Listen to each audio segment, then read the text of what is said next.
el libro de Apocalipsis, el capítulo 3. Y vamos a leer el pasaje que vamos a estudiar en esta noche. Apocalipsis, el capítulo 3. Y vamos a leer desde el versículo 14 hasta el versículo 22. Apocalipsis 3, 14 al 22. Y mientras ustedes están buscando este pasaje, quiero mencionarles algo muy importante. Algunos de estos temas han sido tal vez fuertes, pero quiero decirles que estos sermones no los estoy predicando solo para ustedes.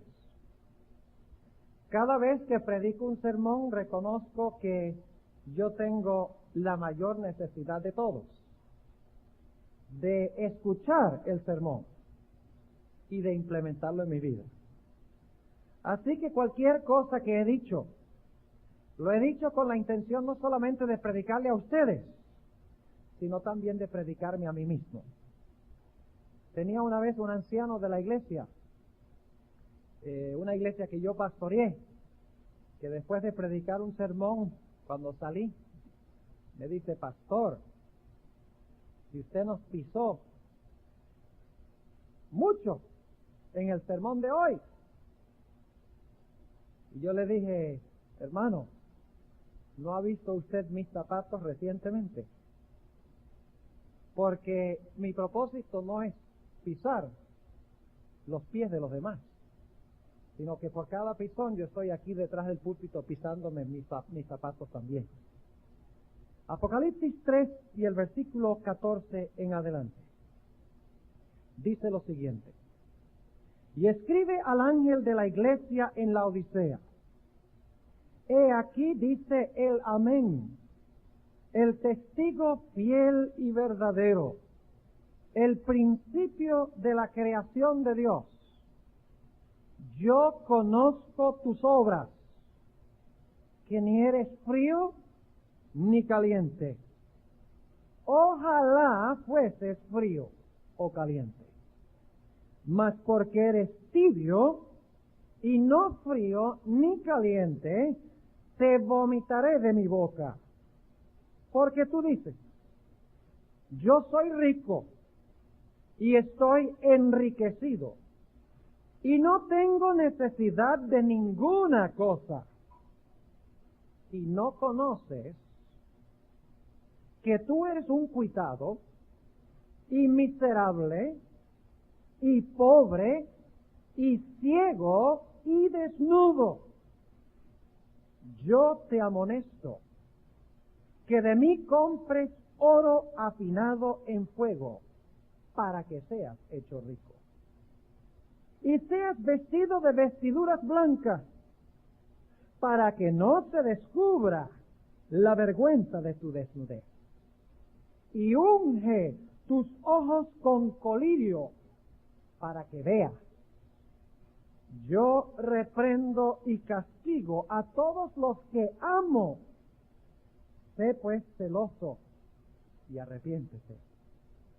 He aquí yo estoy a la puerta y llamo.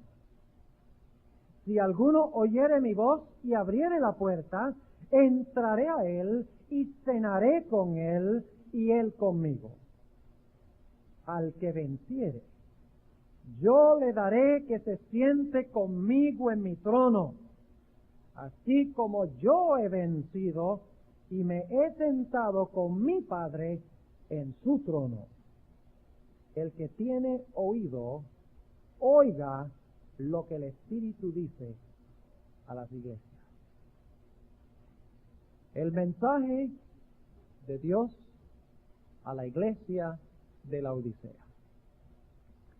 En esta noche vamos a estudiar las 5 partes de este pasaje. La primera parte del pasaje es quién trae el mensaje, o tiene relación con quién trae el mensaje. ¿Quién es el que presenta este mensaje? Y ese personaje se introduce en el versículo 14. La segunda parte del pasaje presenta el diagnóstico, o sea, diagnostica la enfermedad de la Odisea.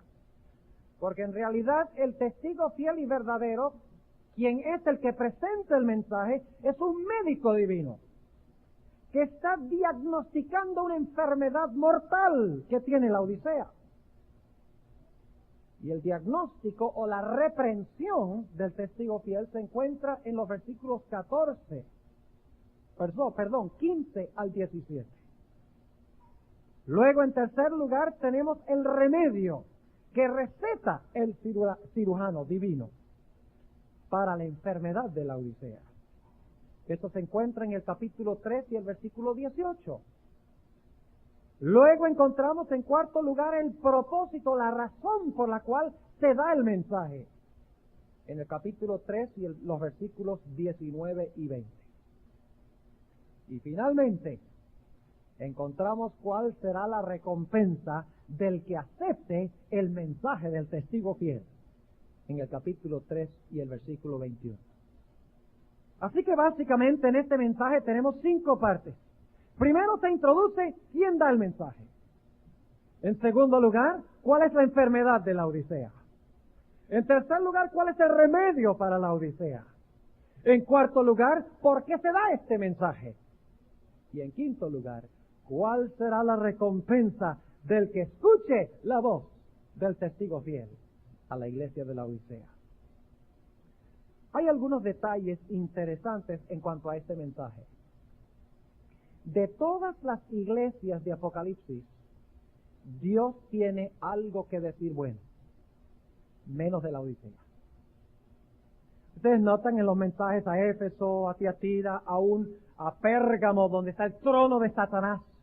Dios dice algo bueno, consigue algo bueno en cuanto a las otras iglesias, las 6 anteriores. Pero en cuanto a la Odisea, Dios no tiene absolutamente nada bueno que decir. En otras palabras, la condición de la Odisea debe ser terrible. Su situación debe ser casi, y subrayo esta palabra, casi irremediable. Ahora, ¿quién es la Odisea? ¿Los que están en Babilonia? Primordialmente. ¿Los que se encuentran en el mundo que no profesan ninguna religión? ¿Los que profesan las religiones orientales? ¿Son esos la Odisea en su sentido primordial? Absolutamente no. La Odisea es la iglesia adventista del séptimo día. Nuestra iglesia. La iglesia que profesa la verdad de Dios. ¿Saben ustedes que hasta el año 1856 nuestros pioneros pensaban que la iglesia de ellos era la iglesia de Filadelfia, la iglesia del amor fraternal? Pero en el año de 1856 la hermana White escribió un artículo que se encuentra en el tomo 3 de los testimonios, registrado hasta el día de hoy, donde la hermana White sacudió a la iglesia, diciendo: nosotros no somos Filadelfia, nosotros constituimos la iglesia de la Odisea. En otras palabras, la iglesia de la cual Cristo no tiene nada bueno que decir es nuestra iglesia, la iglesia de la Odisea, la iglesia de Washington, la iglesia de New Jersey, las iglesias de los demás estados, la iglesia mundial es la Odisea, tanto corpóreamente como individualmente. Ahora esto debe sacudirnos y debe preocuparnos. Este mensaje tiene poder, sin embargo. A pesar de que no se tiene nada que decir bueno en cuanto a la Odisea, a pesar de que sabemos claramente que nosotros somos la Odisea, también sabemos que este mensaje tiene un poder tremendo para convertir el alma y para transformar y cambiar a la Odisea. Porque Dios no da un mensaje solo por regañar, sino por remediar. Yo pude palpar el poder de este mensaje hace algunos años cuando prediqué este sermón, poco diferente, pero básicamente igual, en la ciudad de Bucaramanga, en el año de 1980, en la Iglesia de la Redención. En aquella época se había levantado un hombre en Colombia estaba causando división y riñas y peleas en las iglesias. Una de nuestras iglesias grandes, la iglesia de Valencia en Venezuela, que tenía más de 300 miembros, cuando terminó el movimiento no tenía 20 personas asistiendo los sábados. Divisiones, riñas, peleas, críticas contra la dirección de la obra, en contra de la iglesia, en contra de la forma en que se administraban las cosas. Varios de nuestros líderes de la Unión y de la Asociación del Alto Magdalena habían ido a la iglesia para tener actividades con los hermanos, a la iglesia de la Redención, pero se habían encontrado con una pared de piedra, porque la mayoría de la iglesia simpatizaba con este movimiento. En este contexto, un día me llegó una llamada del presidente de la Unión, Pastor Luis Flores. Me dijo: pastor, nosotros queremos que usted vaya. Yo enseñaba teología en esa época en el Instituto Colombo Venezolano. Me dijo: pastor, nosotros queremos que usted vaya a tener una semana de oración en la Iglesia de la Redención. Ahora, yo sabía que todos los que habían ido antes se habían encontrado con una pared de piedra, prácticamente sin poder causar una impresión entre los hermanos. Yo dije: bueno, si han ido los grandes líderes, los presidentes, secretarios, la gente de las asociaciones y de la Unión, y no ha habido ningún impacto, ¿qué voy a hacer yo allá? Pero acepté la invitación que se me extendió. Las primeras 2 o 3 noches era como si estuviera predicándole a las bancas de la iglesia, como si estuviera predicándole a las paredes. Habían cantidades de rostros que me miraban con una expresión de no solo desconcierto, sino con una expresión de ira, porque veían en mí alguien enviado por la dirección de la obra. Llegó el viernes en la noche antes de concluir la semana de oración. Y esta noche tocaba el mensaje a la iglesia de la Odisea. Estaba presente el pastor Luis Flores, pues tenía unas reuniones ahí en la ciudad de Bucaramanga. La iglesia estaba repleta, que no cabía un alma. Yo creo que el hermano afanador conoce la iglesia de la Redención. Hay unas escaleras que bajan allá a la calle, y había gente sentada en las escaleras. Eso no cabía un alma ni adentro ni afuera de la iglesia. Bien. El pastor Flores llegó un poco tarde y le tocó quedarse parado afuera del templo. Prediqué el mensaje y yo les digo que nunca en mi ministerio he sentido el poder del Espíritu Santo como en esa ocasión. Yo estoy seguro que siempre que predico el Espíritu Santo está presente y yo veo que el Espíritu Santo hace su obra, pero nunca he sentido el Espíritu Santo presente en una reunión con tanta intensidad como lo sentí en esa noche. Y los frutos o los resultados fueron tremendos. Se sentía electricidad en el aire. Yo no sé si ustedes han experimentado eso alguna vez, pero se sentía como una corriente eléctrica en el aire. A mí personalmente, mientras predicaba y veía los cambios de los rostros y la reacción de la gente, de una expresión dura a una expresión suave, y veía que los corazones se ablandaban, se me erizaban los pelos del cuerpo, como se me están erizando ahora, con solo recordarlo. Cuando estaba concluyendo mi sermón, subió Juan Oviedo. ¿Conocen a Juancho? La familia Oviedo, una familia grande en Bucaramanga, que simpatizaba con este pastor que había levantado este movimiento. Subió a la plataforma y dijo: pastor, yo quiero decir algo.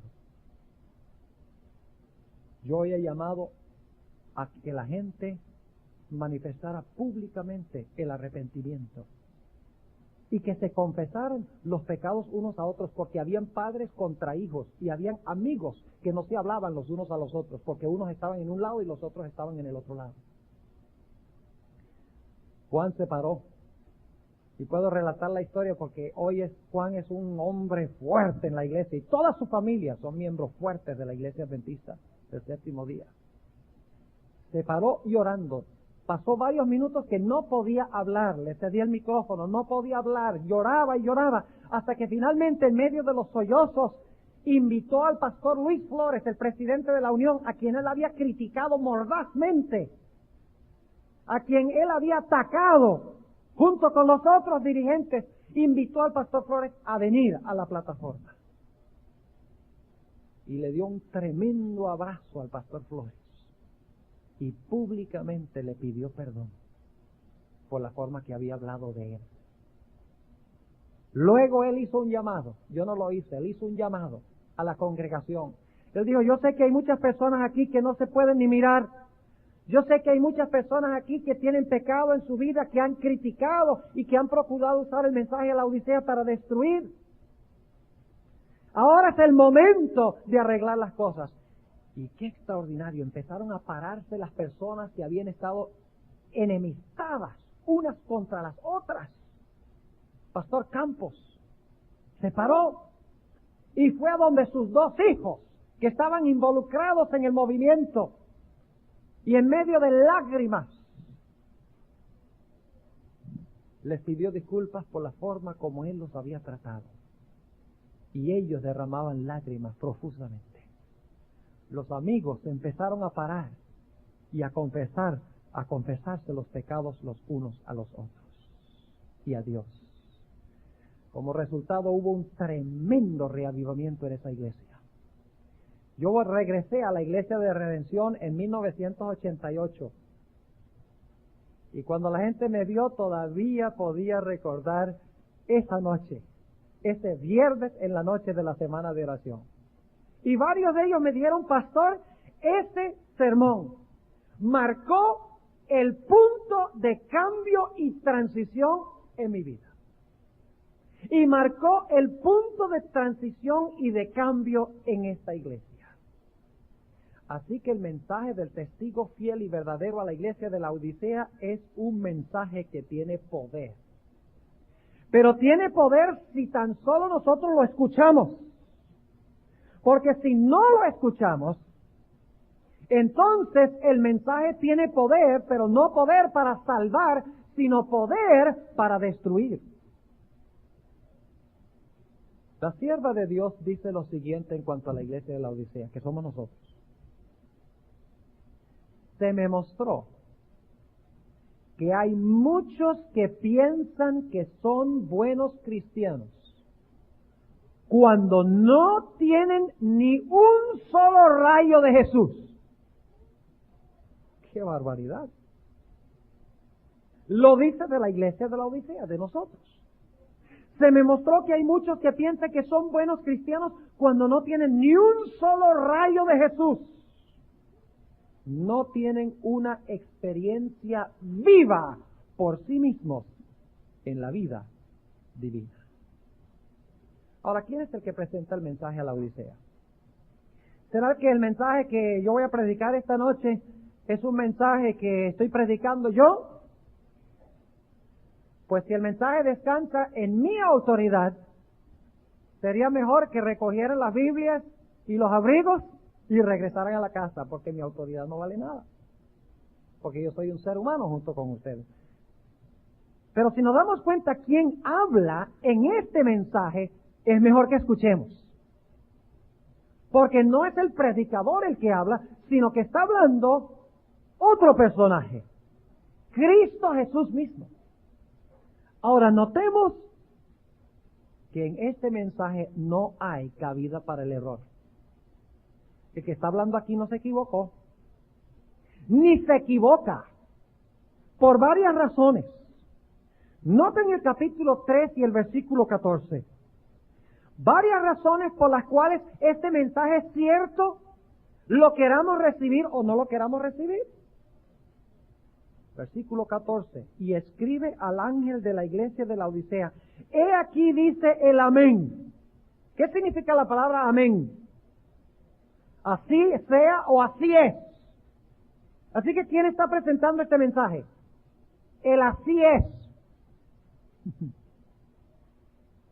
Segundo detalle, no solo se le llama el así es, sino que también se le llama el testigo fiel y verdadero. No solo es el así es, sino el testigo fiel y verdadero. Noten la siguiente frase.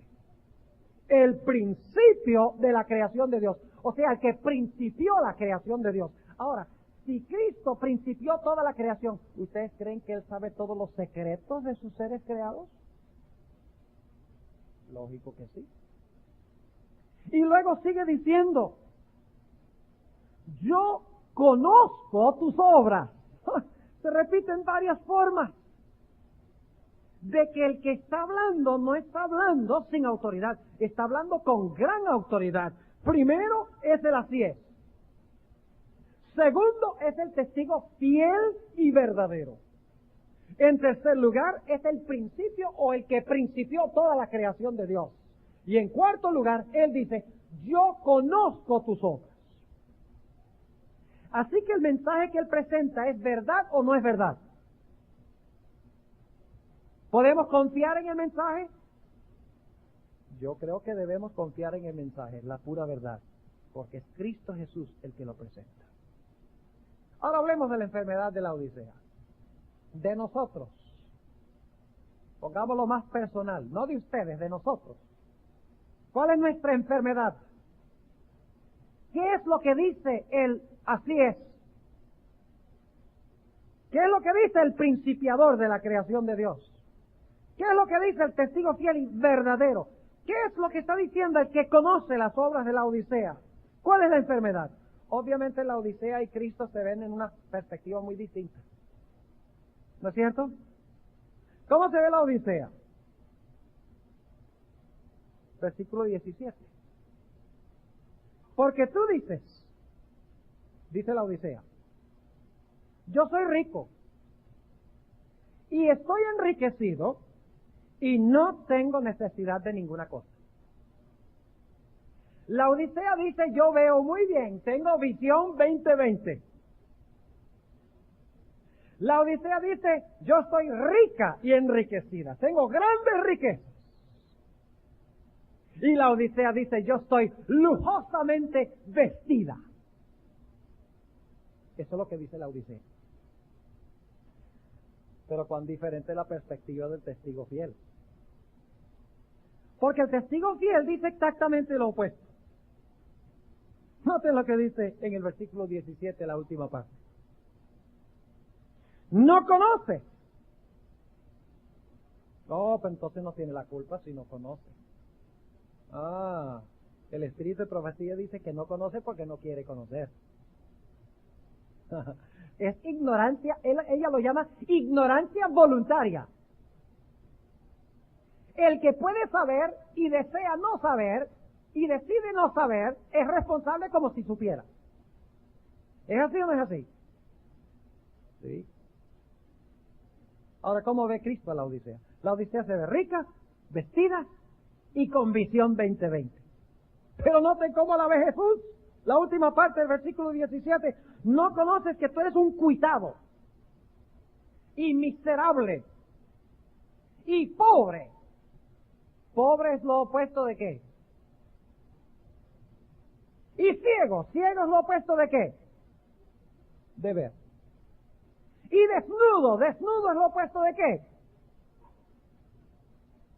Es lo opuesto de estar vestido. Ahora aquí pasa algo raro. Porque la Odisea se mira y dice, lujuriosamente vestido. Los bolsillos llenos de riquezas. Y con una visión tremenda, penetrante. Cristo dice, es lo contrario. Ciega,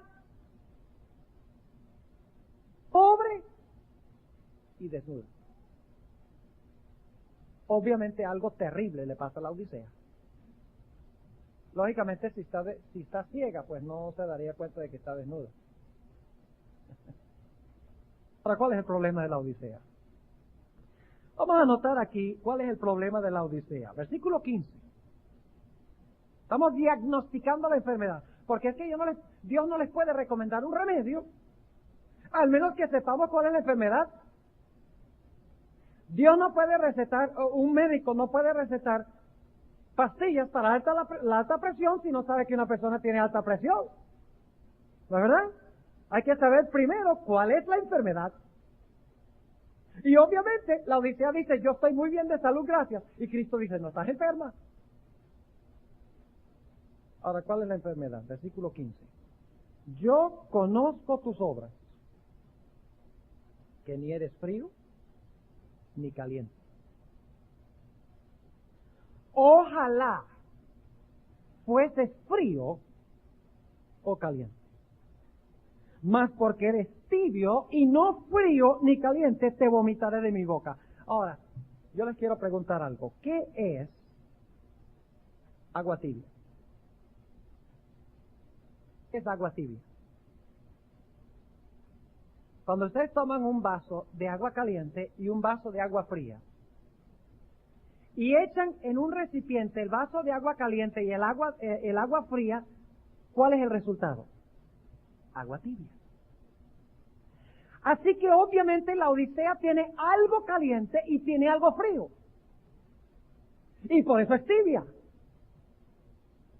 Ahora surge la pregunta, ¿qué es lo que tiene la Odisea que es caliente? ¿O que es bueno? La respuesta es sencilla. La Odisea tiene lo externo bueno. Tiene una fachada buena. Aparenta por fuera estar bien. Tiene una historia denominacional muy rica. Con Guillermo Miller, Jaime White, y Elena White, José Bates, Uriah Smith, J.N. Anderson. Un patrimonio de pioneros sin par. Tiene una cadena de hospitales a nivel de todo el mundo. Tiene más escuelas privadas que cualquier otra denominación. Tiene iglesias en casi cada país del mundo. Y creciendo a millón. Tiene casas publicadoras que preparan material y publicaciones que cubren todo el mundo. Tiene un sistema de organización envidiable. Tiene un sistema de finanzas con auditoría y con controles sin par. Tiene un sistema doctrinal con sólidas bases bíblicas. Creencias que forman una gran cadena de verdad. Tiene un estilo de vida especial que resalta ante el mundo. Pues los que pertenecen a ella no usan joyas, supuestamente. No comen ciertos alimentos, no fuman, no beben, devuelven un diezmo, generalmente. Guardan el sábado, no van al cine, no bailan y tienen un estilo de vida muy distinto y especial. La Odisea es una iglesia que externamente se ve todo bien. Hay una forma externa de religión y de piedad que se presenta ante el mundo. Funcionamos como una gigantesca maquinaria bien afinada y engrasada. Y a la vista de todo el mundo, todo parece estar bien. Ahora ustedes dirán, bueno, pero el pastor Bor ahora está criticando todas estas cosas de la iglesia, las casas publicadoras y las escuelas y los hospitales y todo eso. ¿Cómo es que va a criticar eso? Cuando terminemos el sermón nos vamos a dar cuenta que yo no estoy criticando nada de eso. Todo esto es maravilloso. Todo eso es glorioso. Todo eso tiene razón de existir. Pero ahí no radica el secreto del poder de la iglesia. Ante la vista de los hombres, entonces, externamente la iglesia de la Odisea está bien. Tiene una forma muy excelente. Eso tiene la Odisea caliente. Una iglesia rica y enriquecida y sin necesidad de ninguna cosa. Pero la Odisea también tiene algo frío. Porque caliente más frío igual tibio. Ahora surge la pregunta, ¿qué es lo que tiene la Odisea frío? El problema con la Odisea no es lo que está afuera, sino lo que está dentro. El problema de la Odisea no es con las obras que hace y con la fe que profesa, el problema es con el corazón. El problema de la Odisea es interno, no externo. El Espíritu de Profecía usa varias palabras para describir a la Odisea, y yo he agregado otras. La hermana White dice que la iglesia de la Odisea se destaca por hipocresía. ¿Qué es hipocresía? Es aparentar una cosa cuando realmente uno es otra. ¿No es cierto? Y la Odisea, según la Biblia, aparenta mucho. El Espíritu de Profecía nos dice que aparenta mucho. Pero presenta dos caras. Una es la cara que le da al mundo y otra es la cara que es por dentro. Yo lo llamo una esquizofrenia espiritual. Porque afuera se presenta linda ante la vista de los hombres, pero por dentro hay un problema terrible. La hermana White llama a los laodicenses medio cristianos. Claro, no son ni fríos ni calientes, son solamente la mitad. ¿Ve? Ahora, noten la cita del Espíritu de Profecía sobre esto. Tremendo. Aquí la hermana White, hablando de la Odisea, dice lo siguiente: medio cristianos son peores que los infieles. Qué bárbaro. Porque en sus palabras engañosas y su posición neutral muchos son descarriados. El infiel muestra sus verdaderos colores. O sea, el incrédulo, el mundano, se pinta y come como sea y va donde sea y no hay ningún problema. Se sabe que es mundano, ¿no es cierto? El infiel muestra sus verdaderos colores. El cristiano tibio engaña a ambos grupos. No es ni un buen mundano ni un buen cristiano. Satanás le usa para hacer una obra que ninguna otra persona podría hacer. Medio cristianos. La mitad está bien. La mitad de afuera está bien. Pero la mitad de adentro está en problemas. La hermana White también llama la Odisea gente que está en la iglesia que tiene caracteres llenos de parches. Ella lo dice. Gente en la iglesia que tiene caracteres llenos de parches. Ahora, por lo menos los parches son buenos. Pero el problema es que la tela a donde se pusieron los parches está podrida. Tiene algo bueno y tiene también algo malo. La hermana White también llama a la Odisea casi cristianos. Y algunos se están poniendo nerviosos. Y están diciendo: pastor, está siendo muy duro con nosotros. Pero estoy siendo duro conmigo mismo. Sermones para mí también. Yo también soy de la Odisea. Yo soy un pastor de la Odisea. Espero no ser laodicense, pero pertenezco a la Odisea. Y espero que ninguno de nosotros seamos laodicenses. La hermana White también los llama a los laodicenses neutrales. ¿Qué es una persona neutral? En Colombia decimos: no son ni chicha ni limonada. No son ni esto ni aquello. No son calientes ni fríos. ¿No es cierto? ¿No es esto neutral? Se mantienen en la cerca. En el medio. No son fríos ni calientes. Son neutrales. Y la hermana White dice que si Dios aborrece un pecado más que cualquier otro del cual su pueblo es culpable, es el que son neutrales en una crisis como aquella en la cual estamos viviendo hoy en el mundo. Déjenme leerles esta cita donde dice que somos neutrales. Dice: la única esperanza de la Odisea es ver claramente su posición ante Dios y llegar a conocer de qué enfermedad padece. No son ni fríos ni calientes, ocupan una posición neutral y al mismo tiempo se engañan a sí mismos de que no necesitan nada. Eso se encuentra en el tomo 4 de los Testimonios, página 87. La hermana White también llama a los laodicenses insípidos. Esto es lo que dice la sierva de Dios. Si fuera yo, bueno, tendrían tal vez la posibilidad de apedrearme. Pero lo dice la sierva del Señor, inspirada por Dios. Dice que los laodicenses son insípidos. ¿Qué es una cosa insípida? Algo que no tiene sabor. O sea que la Odisea no es sal para el mundo.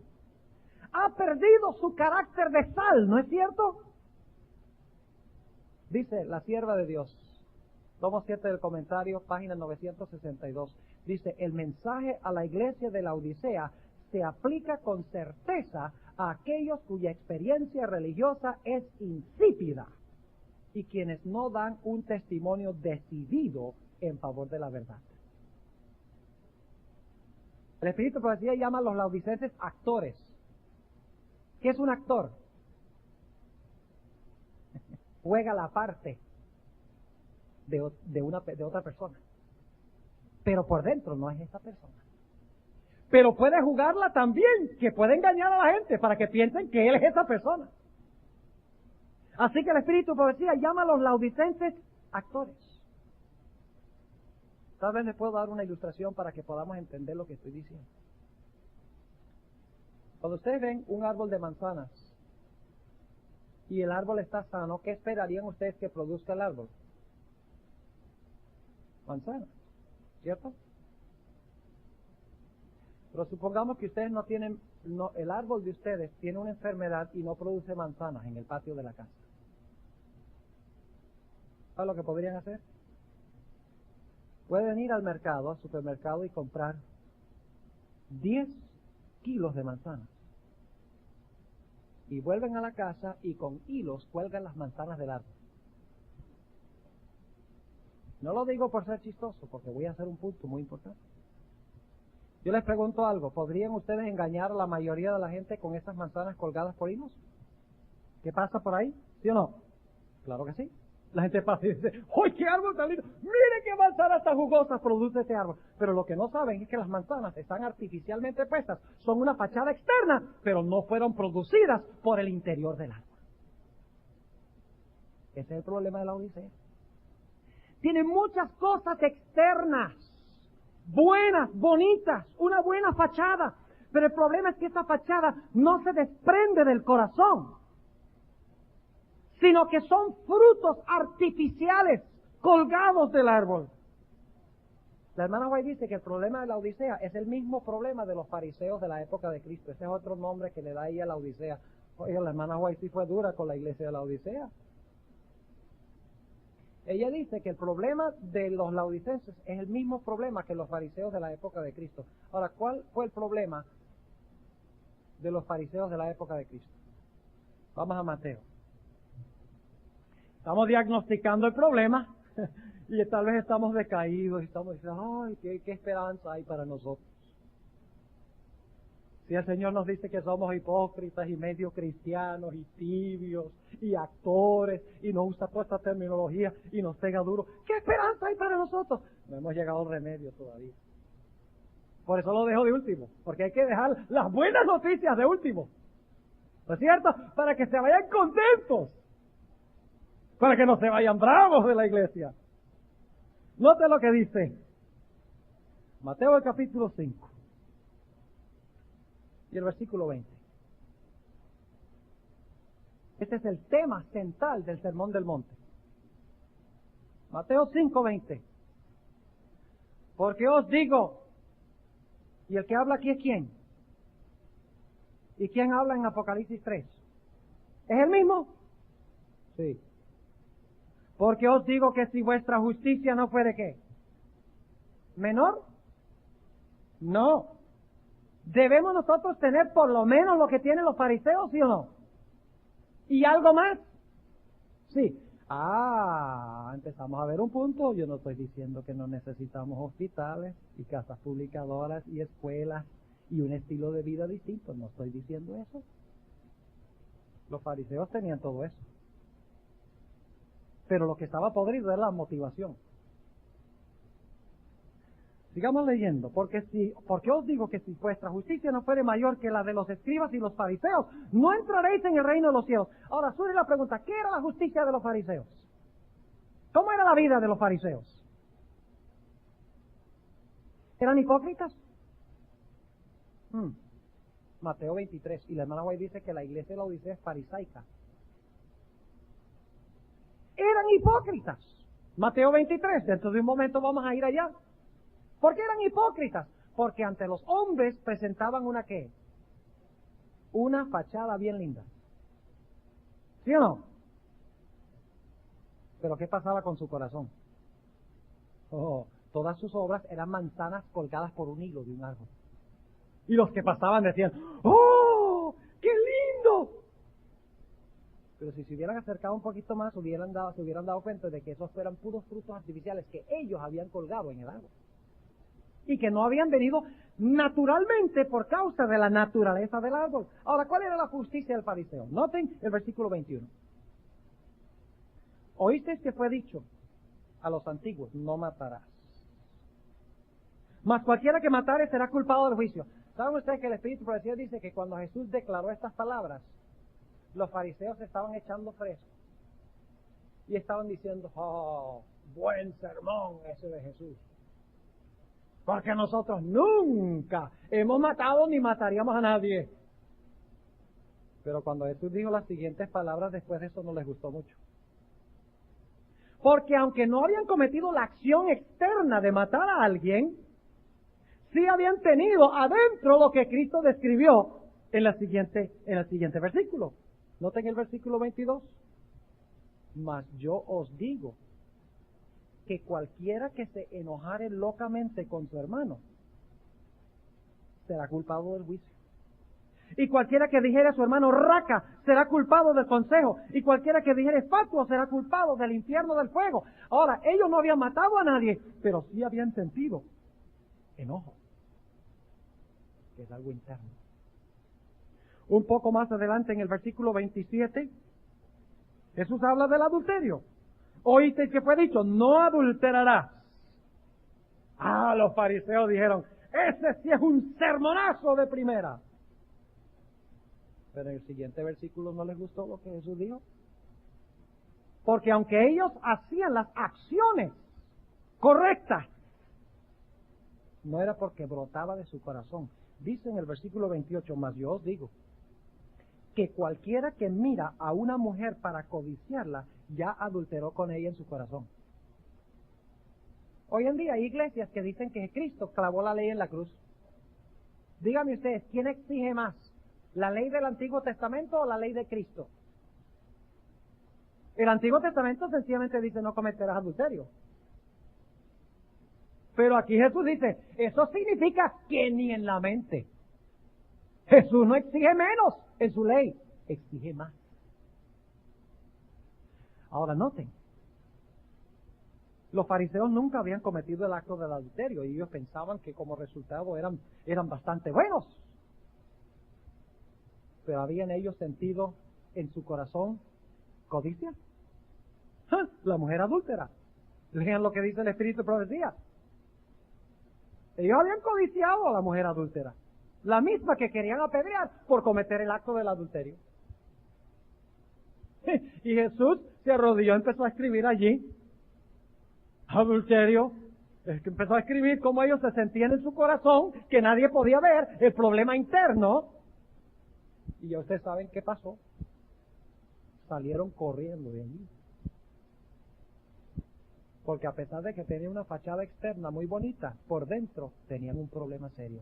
Eran calientes por fuera, pero fríos por dentro. Vamos a Mateo 23. Mateo el capítulo 23. Y vamos a empezar leyendo en el versículo 23 para que veamos cuál es este problema de la Odisea, el problema nuestro. De tener muchas normas y prácticas y creencias externas, pero que no vienen como resultado de una relación interna con el Señor. Mateo el capítulo 23 y empezando en el versículo 23. Este es el último sermón de Cristo a los fariseos y le dice, ¡ay de vosotros, escribas y fariseos hipócritas! Porque diezmáis la menta y el eneldo y el comino. ¿Diezmaban los fariseos? Yo creo que diezmaban mejor que nosotros. Pero luego dice Jesús, dejasteis lo que es más grave, o es decir, más importante de la ley, es a saber el juicio y la misericordia y la fe. Esto era menester hacer y no dejar de hacer lo otro. En otras palabras, es necesario diezmar, pero diezmar teniendo en el corazón, ¿qué cosa? Misericordia, fe y justicia. En otras palabras, lo externo debe brotar de una relación interna con el Señor.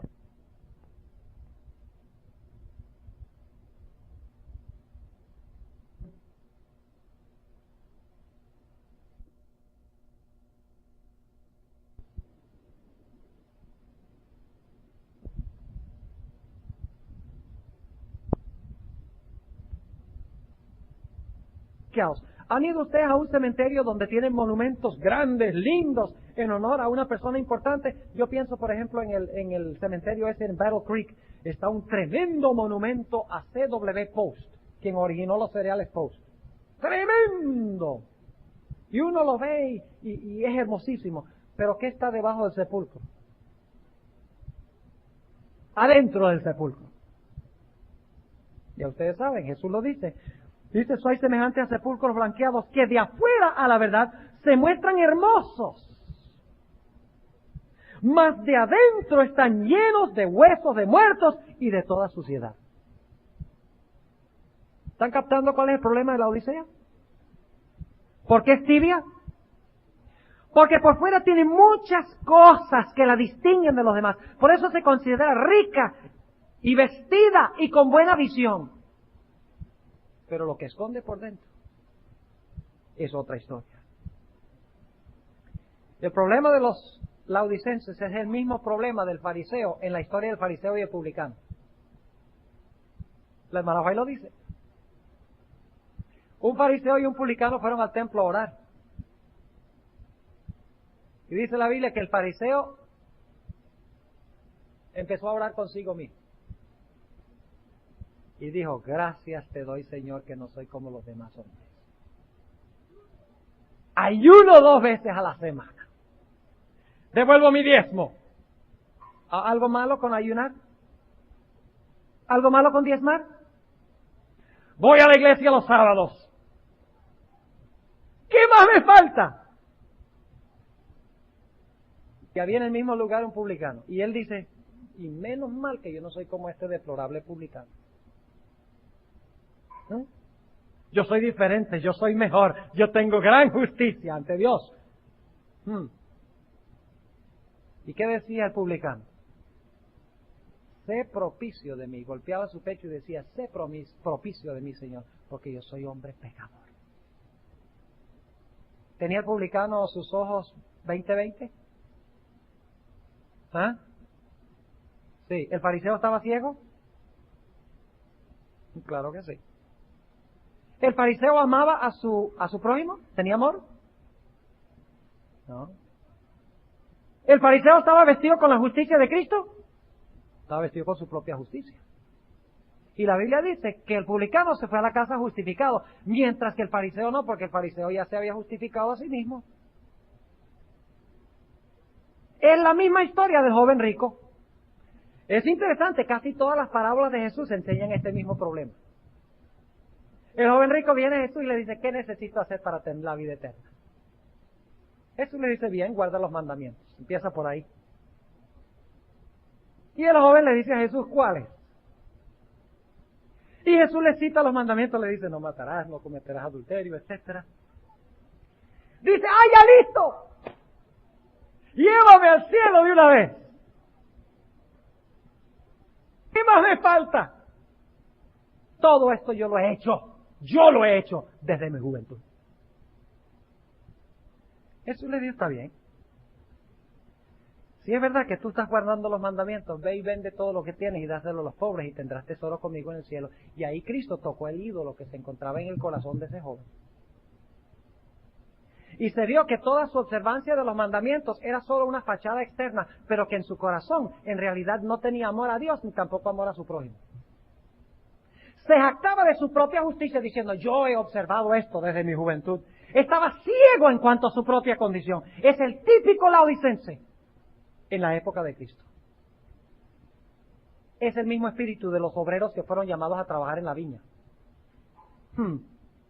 ¿Ven todas las historias del Nuevo Testamento donde Jesús relata el problema de la Odisea?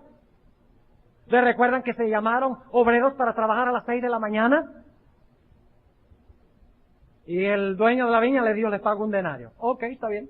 Salió a las 9 y buscó más obreros, les dijo, les pago un denario. Está bien. Salió a las 12 del día, les pago un denario. Muy bien. Salió a las 3 de la tarde, más obreros, les pago un denario. Y finalmente salió a las 5 de la tarde, una hora antes de terminar el jornal, y le dice a los obreros, vengan y trabajen en mi viña, y yo les pagaré un denario. Vino la hora de pagar. Vengan los que trabajaron desde las 6 de la mañana, 12 horas, un denario. Los que trabajaron 9 horas, desde las 9, un denario. Los que trabajaron 6 horas desde las 12, un denario. Los que trabajaron 3 horas desde las 3, un denario. Y los que trabajaron desde las 5, un denario. Pero los que habían ido primero, que eran los laodicenses, dijeron, y eran los judíos, porque los judíos fueron llamados primero que los gentiles. Eso es lo que está diciendo la historia.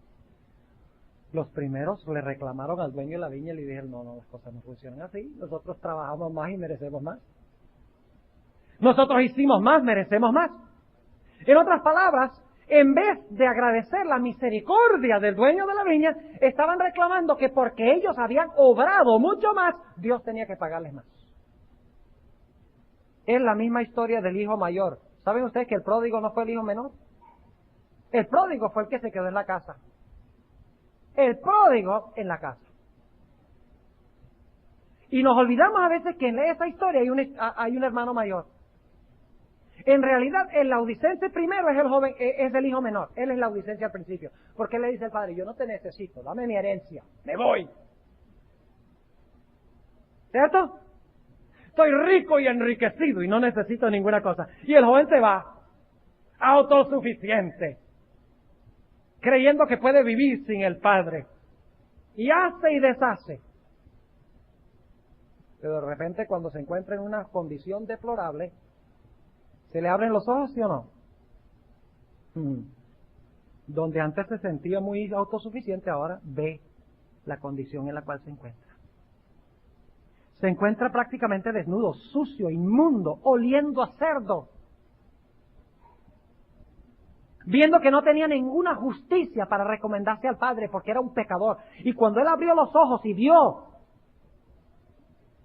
y cuando se dio cuenta que no tenía ninguna justicia que ofrecer, se llenó su corazón de amor para con su padre y regresó otra vez. Cuando el padre lo vio de lejos, se quedó parado y dijo, déjelo que venga nomás. Que venga acá. Y esperó hasta que llegara y le dijo, ajá, yo te lo dije. Bien hecho, anda, lávate y te recibo. ¿Fue así? No. La historia dice que el padre no esperó que llegara, sino que fue allá corriendo y lo abrazó. Y tiene que haber olido terrible ese joven. Porque estaba en medio de los puercos, símbolo del pecado. Y tenía que tener un aliento terrible porque había estado comiendo la comida de cerdo. Y el padre lo abrazó y lo recibió. Le dijo, ven. Y le puso su manto representando su justicia. Le dijo, este es mi hijo que estaba perdido, que estaba ciego, pero ahora ve.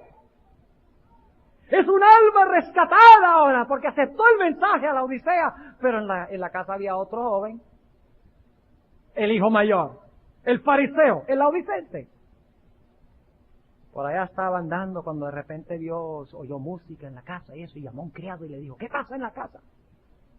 Ah, es que no sabes. ¿Ha regresado ese sinvergüenza de hermano tuyo? Que se fue por allá a malgastar el dinero. Vino oliendo terrible. Y lo peor es que tu padre lo ha recibido con los brazos abiertos y le ha puesto su manto y le ha dado su anillo, señal de realeza. Y ha proclamado una fiesta para recibirlo. Y ahora el hijo mayor dice, él es el fariseo, él dice, yo no entiendo qué está pasando aquí. Si alguien se merece una fiesta, soy yo. Porque yo he servido a mi padre todos estos años. Yo he sido bueno, yo me he portado bien. Y por lo tanto mi padre debe recompensarme a mí por lo bueno que soy. Ese es el espíritu del fariseo. Ese es el espíritu del laodicense. Es el mismo espíritu que encontramos en el capítulo 6 de Mateo. ¿Por qué hace la Odisea las cosas? La campaña de la recolección. ¿Por qué recolectamos? No conozco los motivos de nadie aquí, pues no conozco los miembros de esta iglesia. Lo hacemos para ser campeón y para que nos hagan pasar adelante, para declarar, este fue el campeón y este fue el subcampeón. A veces hay tanta competencia entre los ministros por bautismos. ¿No es cierto? Y competimos para sobresalir encima de los demás. Y competimos en muchas otras cosas, pero en el capítulo 6 de Mateo, versículo 1, mirad que no hagáis vuestra justicia delante de los hombres. No hagáis vuestra justicia delante de los hombres para ser vistos de ellos. De otra manera no tendréis merced de vuestro Padre que está en los cielos. Cuando pues haces limosna, cuando das limosna, no hagas tocar trompeta delante de ti, como hacen los hipócritas en las sinagogas y en las plazas para ser estimados de los hombres. De cierto os digo que ya tienen su recompensa. Y luego dice en el versículo 5, y cuando oras no seas como los hipócritas, porque ellos aman el orar en las sinagogas y en los cantones de la ciudad, de las calles de la ciudad, en pie, para ser visto de los hombres. Ese es el problema con la Odisea.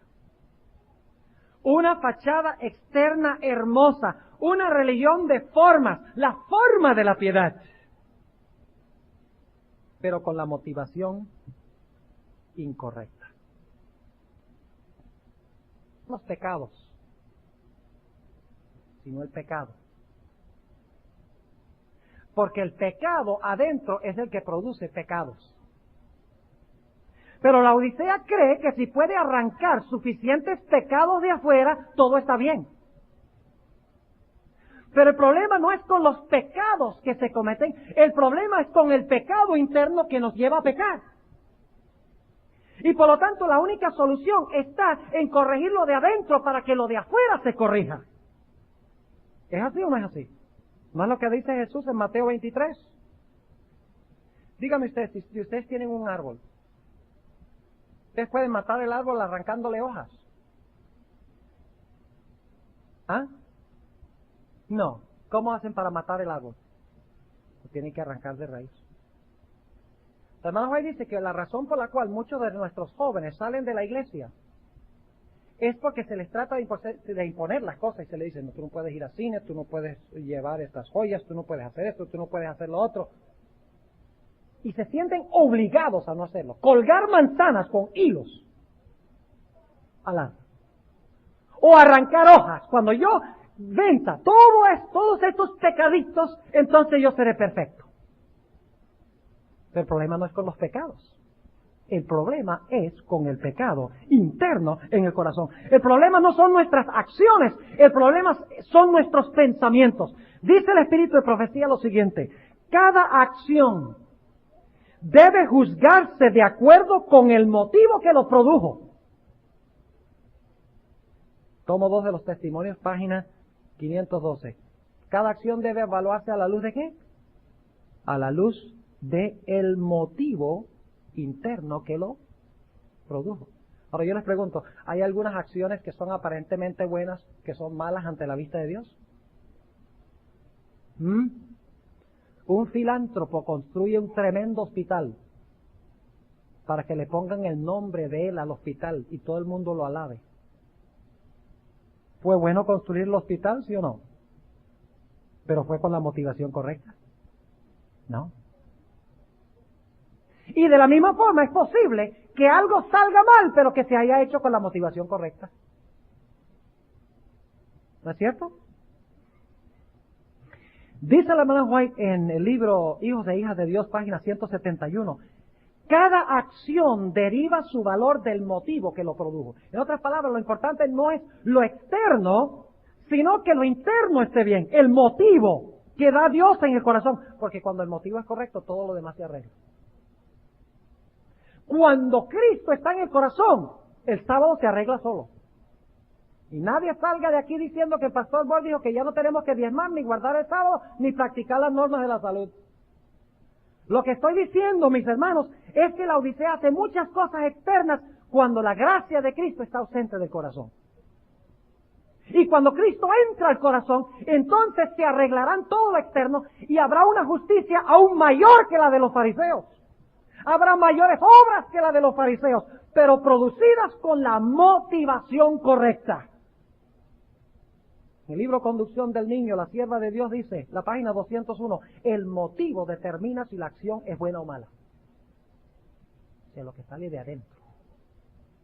En 5 de los testimonios, 279, ella dice, el motivo determina el valor de una acción.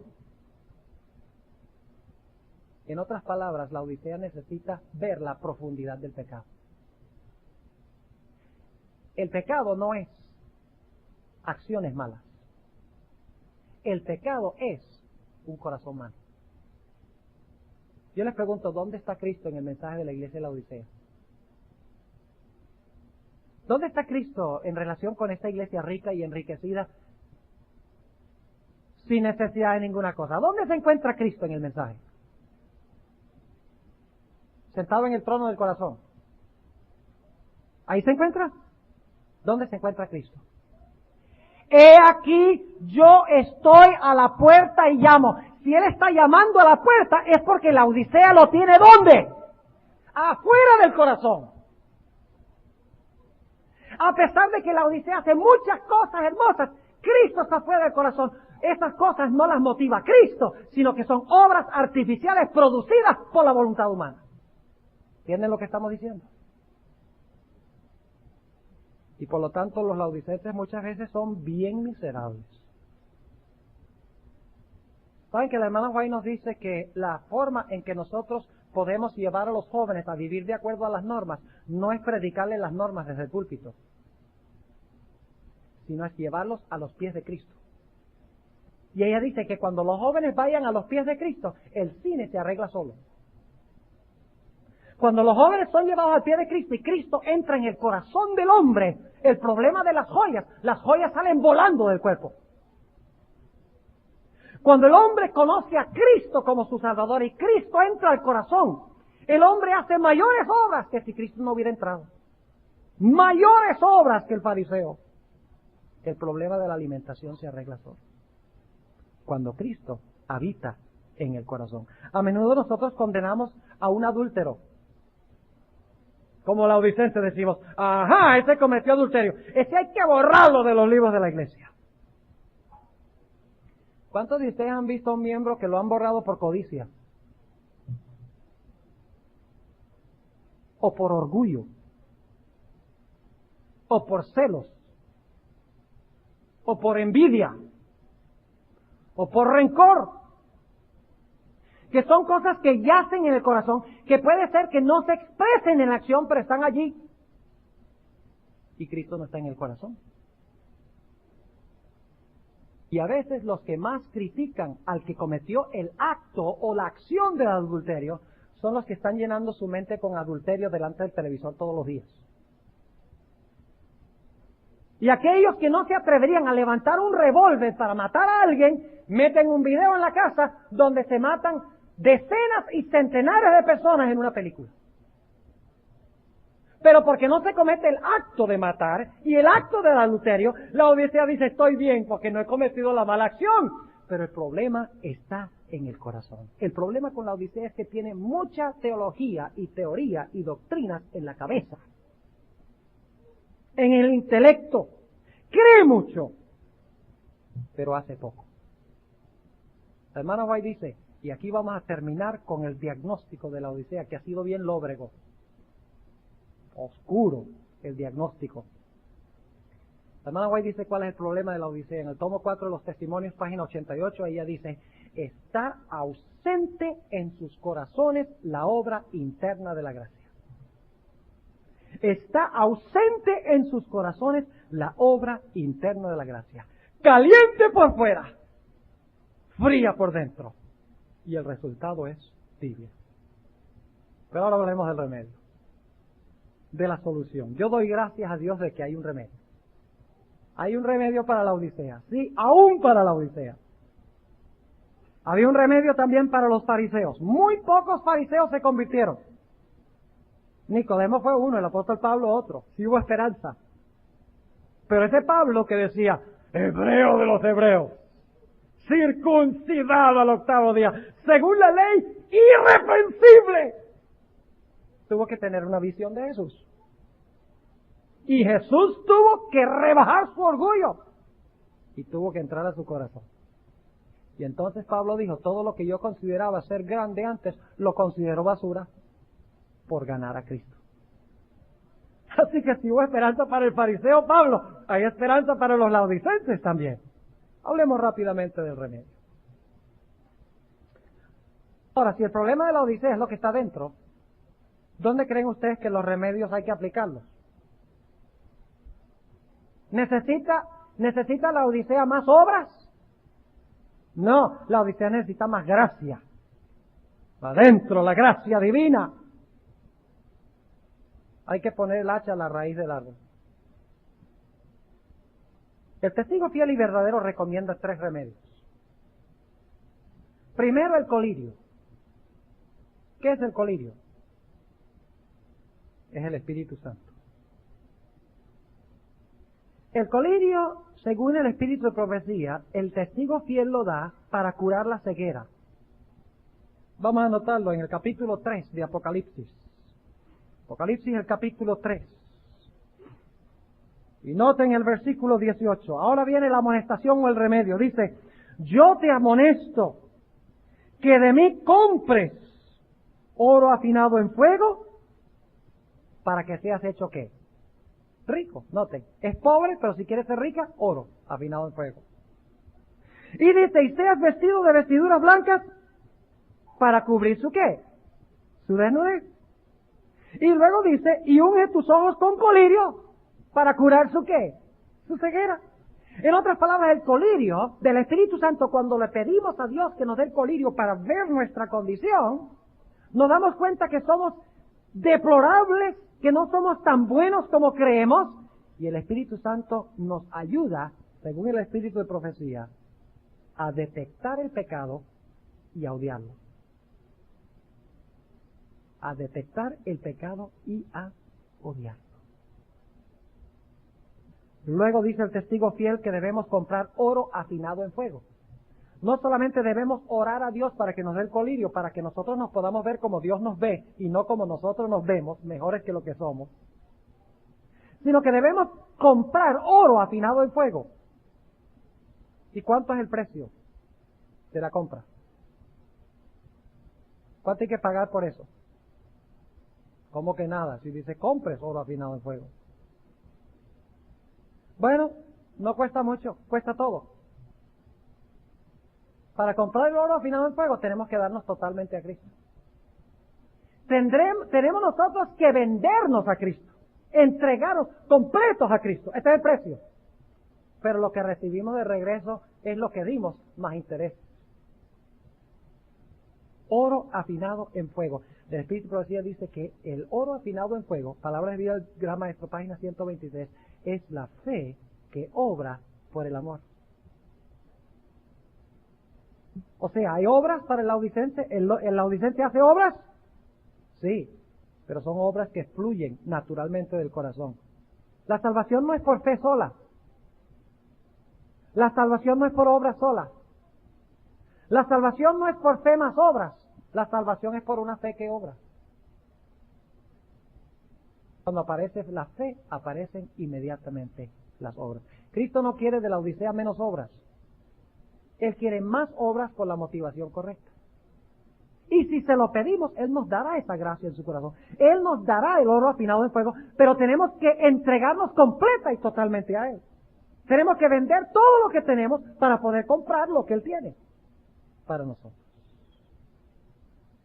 Tercer remedio es las vestiduras blancas. El problema es que la Odisea se siente autosuficiente, rica y enriquecida y sin necesidad de nada. Así está cubierta de su propia justicia. Así que Jesús dice, no, tú lo que necesitas es mi justicia. Las vestiduras blancas representan la justicia de Cristo. ¿Recuerdan en el huerto del Edén, después que el hombre pecó, qué hicieron el hombre y su esposa? Cosieron hojas de qué? De higuera y se taparon. Ahí está en la Laodicense desde el comienzo. Se tapan con su propia vestidura, con su propia justicia. Pero Dios más adelante en el capítulo 3 y el versículo 21 dice, no, ese no es el plan. De que ustedes mismos hagan su manto y se cubran con eso. Ese no es el plan. Adán sacrifica un cordero. Muere el cordero. Y entonces Dios toma el cordero, las pieles, y hace túnicas para el hombre y su mujer. El cordero muere para proveer vestimenta para el pecador. Así es cuando nosotros aceptamos a Cristo, no estamos vestidos en nuestra justicia, sino que somos vistos justos a través de Cristo. Somos justos en Cristo. Así que el testigo fiel recomienda 3 remedios. Lirio, para que podamos ver los pecadores que somos y la gran necesidad que tenemos de Él. En segundo lugar, oro afinado en fuego, pedirle que nos dé la fe en nuestro corazón que obra, que se expresa en obras de amor. Y la justicia de Cristo, no la justicia que fabricamos nosotros mismos. Y esas 3 cosas se adquieren vendiendo todo. Ahora, no significa que van a ir a la casa y van a vender la casa y el carro y todas esas cosas, no. El Señor Jesucristo lo que quiere es que pongamos a su disposición todo, que le demos todo. Que usemos todo para su gloria, para su reino, que le demos todo, eso es lo que significa. Entonces Él nos da mucho más. Ahora, brevemente hablemos de por qué Dios nos da este mensaje. ¿Por qué es tan indispensable que la Odisea reciba estos remedios? Capítulo 3 y el versículo 19 nos lo dicen. Yo reprendo y castigo a todos los que ¿qué? El mensaje a la Odisea es un mensaje de amor. ¿Saben cómo la mayoría de la gente usa el mensaje a la iglesia de la Odisea? La usan para darle leñazos a la gente. El Espíritu Profecía, la hermana White dice en el tomo 7 del comentario bíblico, página 962, ella dice, he visto que no fue el propósito del mensaje el de llevar a un hermano a sentarse en juicio sobre su hermano.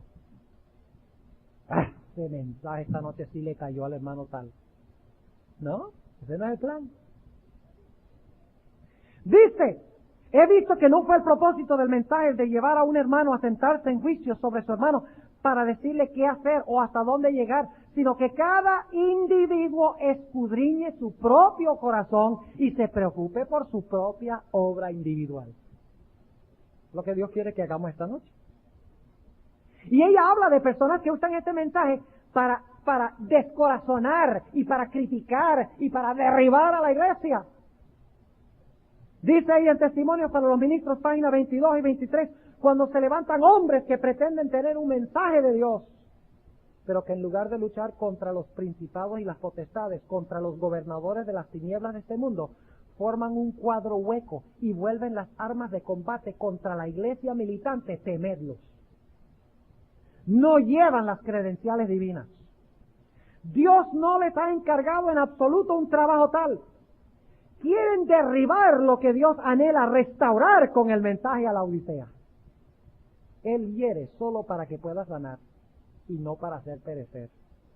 El Señor no confía a ningún hombre un mensaje que desanime y descorazone a la iglesia. Él reprueba, reprende y castiga, pero lo hace solamente para poder restaurar y aprobar al Señor.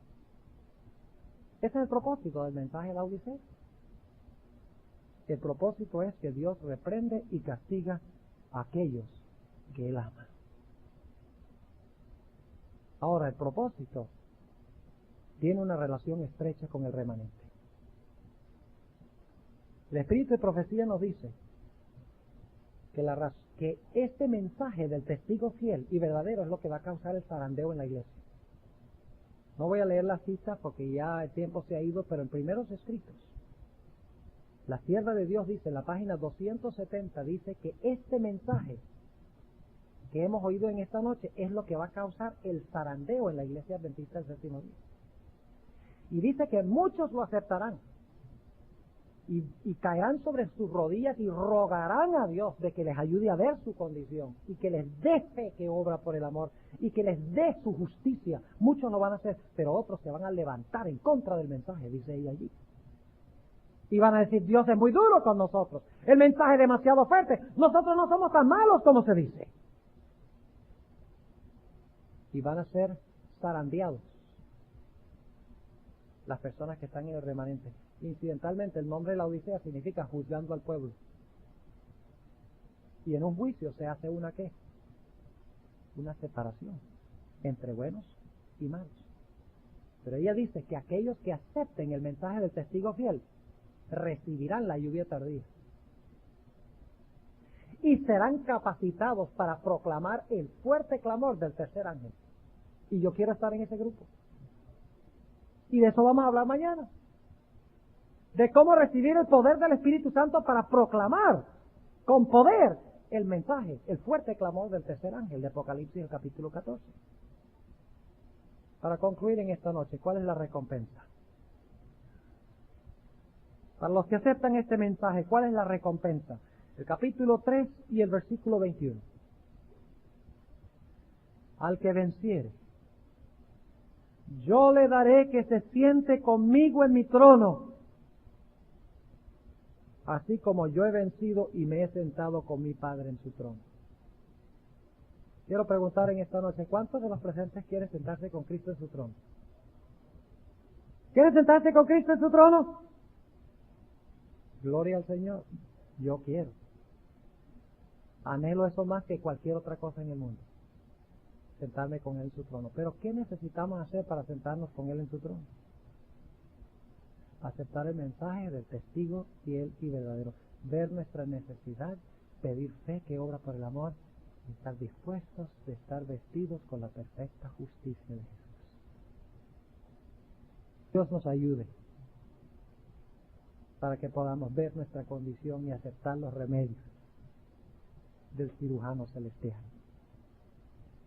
Y que así nuestra religión no sea insípida, donde venimos y nos vamos de la iglesia, como dice la hermana White, como se abre y se cierra una puerta en sus guisos. Dice algunos miembros de la iglesia, los laodicenses, ellos llegan y se van de la iglesia como la puerta.